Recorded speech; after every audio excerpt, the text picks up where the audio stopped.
Hello, আসসালামু আলাইকুম। ফজরের নামাজ পড়া আজ আমরা বের হইলাম। আর বিশেষ করে সবচেয়ে বেশি একটা জিনিস হলো, সেটা হলো আমাদের আলমগীর। ঠিক আছে, 4টার সময় 4:20 ফোন দেওয়ার পর বুঝছা, ফোন ধরছে, কয়, ঠিক আছে ভাই আমি রেডি হইতেছি।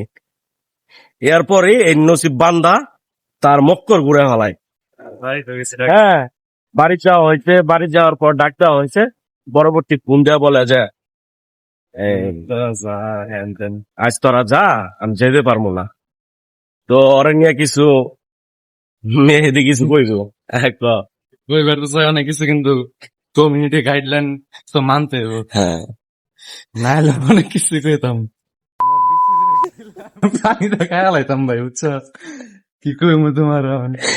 যাই হোক, এটা ওর রাগের কারণে কইছে, সমস্যা নাই।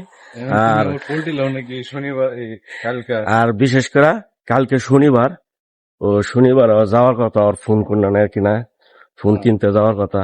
আল্লাহ জানে ফোন কিনাটা নিয়ে আবার পোল্ট্রি লিয়ে হালায় কিনা। তো একক সময় একক ওর মন মানসিকতা হয়ে যায়। তো আচ্ছা, যাই হোক, শনিবারে বোঝা যাবো। আর বিশেষ করে শনিবারও যা আপডেট হয় ইনশাল্লাহ আমরা জানাই দিব। হ্যাঁ,